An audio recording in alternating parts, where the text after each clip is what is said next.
ಕಡೆ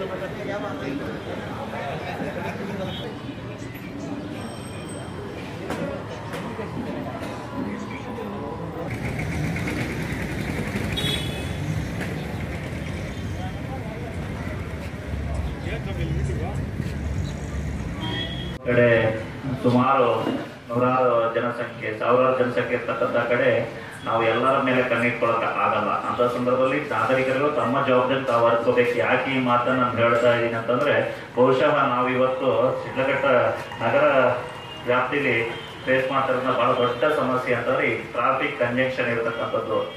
ಏನು ನಾವು ಟ್ರಾಫಿಕ್ ನಿಯಂತ್ರಿಸೋದು ಬಹಳ ದೊಡ್ಡ ಸಮಸ್ಯೆ. ನಮ್ಮ ಕೆಲವು ರಸ್ತೆಗಳಲ್ಲಿ ಎಡ್ಡ ವೇದಿ ಪಾರ್ಕಿಂಗ್ ಮಾಡುವಂಥದ್ದು ಇರ್ಬೋದು. ಅಲ್ಟಿಮೇಟ್ ಸಫರ್ ಅಂತ ಹೇಳ್ತಾ ಇದೀನಿ ಅಂತಂದ್ರೆ, ಎಲ್ಲಿ ವಾಕಿಂಗ್ ಪಾತ್ ಇದೆ ಎಲ್ಲಾ ಕಡೆ ಟೂ ವೀಲರ್. ಇಲ್ಲಿ ಹೆಚ್ಚಿಗೆ ನನ್ನ ತಾಲೂಕು ಕಚೇರಿ ಮುಂದ್ಗಡೆ ಈ ಸಮಸ್ಯೆನ ಬಹಳಷ್ಟು ಫೇಸ್ ಮಾಡ್ತಾ ಇದ್ದೀವಿ. ಆಯ್ತು, ನಾವು ಅದಕ್ಕೆ ಪ್ರತಿದಿನ ನಾವು ಕಾನೂನು ನಿಯಂತ್ರಣ ತಗೊಳ್ಳೋದಕ್ಕೆ ನಮ್ಗೆ ಆದ ಕಾನೂನು ಅರಿವಿದೆ, ಎಲ್ಲರಿಗೂ ಗೊತ್ತಿದೆ.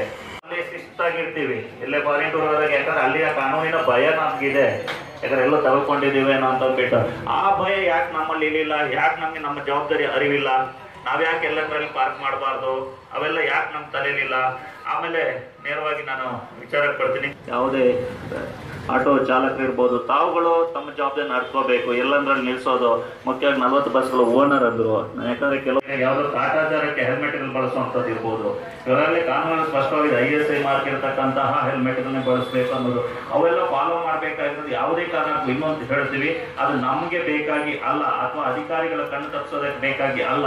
ನೀವು ಇವಾಗ ಎಲ್ಲೋ ಮನೆಯಿಂದ ಹೊರಗಡೆ ಬಂದಿದ್ದೀರಿ ಅಂತ ನಿಮ್ಮನ್ನು ಮನೆಯಲ್ಲಿ ಕಾಯತಕ್ಕಂತ ಹೆಂಡತಿ ಮಕ್ಕಳಿದ್ದಾರೆ. ತಮ್ಮ ಸುರಕ್ಷತೆಗಾಗಿ ತಮ್ಮನ್ನ ನಂಬಿಕೊಂಡು ಅದೇ ರೀತಿಯ ಈ ವಾಹನ ದಟ್ಟಣೆ ಸಮೇತ ಹೆಚ್ಚಾಗ್ತಾ ಇದೆ. ಆದ್ರೆ ರಸ್ತೆಗಳು ಅಷ್ಟೇ ಇದೆ, ರಸ್ತೆ ಕಿರಿದಾಗಿದೆ. ಕೆಲವು ಕಡೆ ಎಸ್ಪೆಷಲ್ ಒಂದು 2-3 ರಸ್ತೆ ಬಿಟ್ರೆ ಇನ್ನು ಒಳಗಡೆ ಹೋಗೋದು 4 ವೀಲರ್ ಕಷ್ಟ ಆಗುತ್ತೆ, ಅಷ್ಟು ಇಕ್ಕಟ್ಟಿದೆ ರಸ್ತೆ. ಇದು ಮೊದಲು ಪ್ಲಾನ್ ಆಗಿ ಮಾಡಿಲ್ಲ, ಬಟ್ ಆದ್ರೂ ನಾವೀಗ ಅದನ್ನು ಹೊಡಿಲಿಕ್ಕೆ ಸಾಧ್ಯ ಇಲ್ಲ.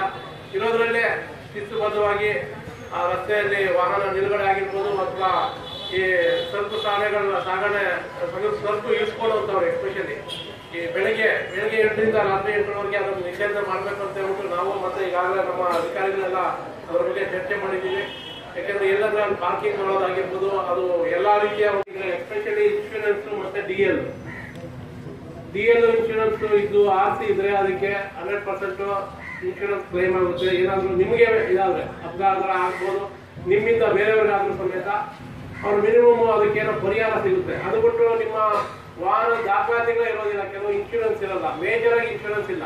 ಅದ್ರ ಜೊತೆ DL ಇನ್ಶೂರೆನ್ಸ್ ವರ್ಷಕ್ಕೆ ಅದು ಏನು 2 ವೀಲರ್ಗಾದ್ರೆ ಒಂದು ಹೊಸ ಚಿಂತಾಮಣಿ ತಾಲೂಕಲ್ಲಿ ಚಿಂತಾಮಣಿ ಸರ್ಕಲ್ ಇನ್ಸ್ಪೆಕ್ಟರ್ ಕೆಲಸ ಮಾಡ್ಬೇಕಾದ್ರೆ ನಮ್ಮ ಕಮಲ್ ಬಾಬು ಸಾಹೇಬರಿಂದ ಸುಮಾರು 50 ಜನಕ್ಕೆ ಇದೇ ರೀತಿಯ ಅಥವಾ ಅದರಲ್ಲೂ ಕೆಲವೊಂದೆಲ್ಲ ಸಲ್ಲಿಕೆ ಕೊಟ್ಟು ಅದನ್ನು ಮಾಡಿಸಿದೆ.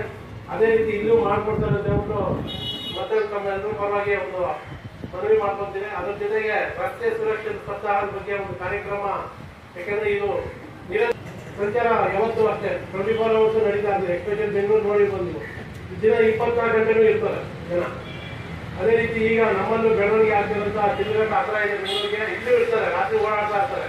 ಬಟ್ ಕೆಲವರು ಕೊಟ್ಟರು ಇರ್ತಾರೆ, ಅದಲ್ಲ. ಅದಕ್ಕಿಂತ ಮುಖ್ಯವಾಗಿ ಏನೋ ಹೊರಗಡೆ ಒಂದು ಕೆಲಸಕ್ಕೆ ಬಂದವರು ಅದ್ರ ಬಗ್ಗೆ ಅವ್ರಿಗೆ ಕೊಟ್ಬಿಟ್ಟು 29-30 ಬಾರಸು ನಿಧಾನಕ್ಕೆ ಯಾವಾಗಲೂ ಬೇಕು ಅಂದಾಗ ಸೈನ್ ಮಾಡ್ತೀರಾ. ಅಷ್ಟು ಮಧ್ಯದಲ್ಲಿ ಏನೇನೋ ಆಗುವ ಏನೇನು ಆಗ್ತದೆ ಅನ್ನೋದಕ್ಕೆ ಜವಾಬ್ದಾರಿ ಯಾರು? ತಗೊಂಡಿರೋರ, ಮಾರಿರೋರ? ಏನಾದ್ರು ಅಪಘಾತನೋ ಇನ್ನೊಂದು ಏನಾದ್ರು ಆದ ತಕ್ಷಣ ಅದ್ರ ಮೇಲೆ ಫಸ್ಟ್ ಯಾರು A1 ಯಾರು ಮಾಡ್ಬೇಕು, ಅಕ್ಯೂಸ್ಡ್ 1 ಯಾರು ಮಾಡ್ಬೇಕು, 2 ಯಾರು ಮಾಡ್ಬೇಕು, ಅದರಲ್ಲಿ ದೋಷಿ ಯಾರು, ನಿರ್ದೋಷಿ ಯಾರು? ಈ ತರ ತುಂಬಾ ಕಷ್ಟವಾಗಿರ್ತಕ್ಕಂಥ ಒಂದು ಸಮಸ್ಯೆಗಳು ಎದುರಾಗ್ತವೆ. ಆದ್ರಿಂದ ಯಾರೇ ಆಗ್ಲಿ ವಾಹನ ಮಾಲೀಕರು, ಈ ಒಂದು ವಾಹನವನ್ನ ಇನ್ನೊಬ್ಬರಿಗೆ ಮಾರಬೇಕಾದ್ರೆ ಫಸ್ಟ್ ಗಾಡಿ ಹೋಗ್ಸೋದಲ್ಲ, ಗಾಡಿ ನಿಮ್ಮ ವಶದಲ್ಲೇ ಇರಲಿ. 29-30 ಫಾರ್ಮ್ಸ್ ಕೊಟ್ಟು ಆ ಒಂದು ಸಂಬಂಧಪಟ್ಟ ಕಚೇರಿ ಅಂದ್ರೆ RTO ಆಫೀಸ್ನಲ್ಲಿ ಅದರ ಒಂದು ಹೆಸರು ನೋಂದಾಯಿಸಿ ಬದಲಾವಣೆ ಆದ್ಮೇಲೆ ಅವ್ರಿಗೆ ಗಾಡಿ ಕೊಡ್ಬೇಕು. ಇದು ಕರೆಕ್ಟ್ ಆಗಿರ್ತಕ್ಕಂಥ ಪ್ರೊಸೀಜರ್. ಯಾವುದೇ ಕಾರಣಕ್ಕೂ ನಿಮ್ಮ ಮೇಲೂ ಆ ರೀತಿ ತೊಂದರೆ ಇರಲ್ಲ. ಅದರಲ್ಲಿ ಎಜುಕೇಶನ್ ಇದೆ ಅಂತಕ್ಕಂಥವ್ರು ಫಸ್ಟ್, ಯಾಕಂದ್ರೆ ಈಗ ಕೂಲಿ ನಾಲಿ ಮಾಡ್ತಕ್ಕಂಥವ್ರು ಜಾಸ್ತಿ. ಕೂಲಿಗೆ ಹೋಗ್ಬೇಕು ಅಂದ್ರೆ ಕೆಲಸ ಸಿಕ್ಕಲ್ಲ. ಮತ್ತೆ ಎಲ್ಲರೂ ಹೊರಗಡೆ ಹೋಗಿ ಜಾಬ್ ಮಾಡ್ಬೇಕು ಅಂದ್ರೆ ಎಜುಕೇಶನ್ ಕೇಳ್ತಾರೆ. ಸಾಲವೆಲ್ಲ ಮಾಡಿ ಒಂದು 30-40 ಸಾವಿರ ಸಾಲ ಮಾಡ್ತಾರೆ. ಸಾಲ ಮಾಡಿ ಯಾರಾದ್ರೂ ಬಡ್ಡಿಗಾಗಿ ತಗೊಂಡ್ಬರ್ತಾರೆ. ತಗೊಂಡ್ಬಂದು ಅವ್ರು ಏನ್ ಮಾಡ್ತಾರೆ, ಯಾವ್ದಾದ್ರು ಒಂದು ಟಾಟಾ ಎಸಿನೋ ಅಥವಾ ಒಂದು ಆಟೋನೋ ಯಾವ್ದಾದ್ರು ಒಂದು ವೆಹಿಕಲ್ ತಗೊಂಡು ಜೀವನ ಮಾಡ್ಲಿಕ್ಕೆ ಒಂದು ಇದು ಮಾಡ್ತಾರೆ. ಹಾಗೇನ್ ಮಾಡ್ತಾರೆ, ಇಲ್ಲಿ ನಮ್ಮ ಸರ್ಕಾರದವ್ರು ಏನ್ ಮಾಡ್ತಾರೆ, ಅವರು DL ಇಲ್ಲ ಇದಿಲ್ಲ ಅಂತ ಕೇಳ್ತಾ ಇರ್ತಾರೆ. ಏನಾದ್ರು ಒಂದು ಅನುಕೂಲ ಮಾಡ್ಕೊಡ್ಬೇಕು ಸರ್. ಎಜುಕೇಶನ್ ಮಾಡದೆ ಈಗ ಸುಮಾರು ಜನ ಇರೋಂಥವ್ರು ಡ್ರೈವರ್ ಜಾಸ್ತಿ ಇದ್ದಾರೆ, ಅವ್ರಿಗೆ ಅದು ಬಿಟ್ಟರೆ ಜೀವನ ಇಲ್ಲ.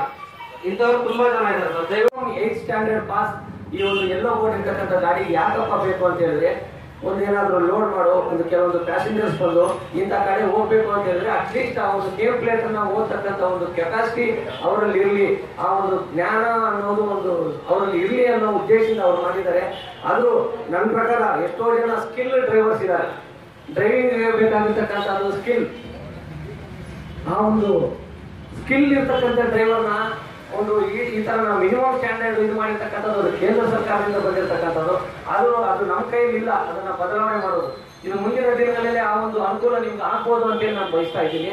ಮಾಮೂಲಿ ಒಂದು ಸಾರಿಗೆ ತರ ವಾಹನಗಳನ್ನು ಓಡಿಸಕ್ಕೆ ಯಾವುದೇ ರೀತಿಯ ಒಂದು ವಿದ್ಯಾಭ್ಯಾಸ ಬೇಕಾಗಿಲ್ಲ.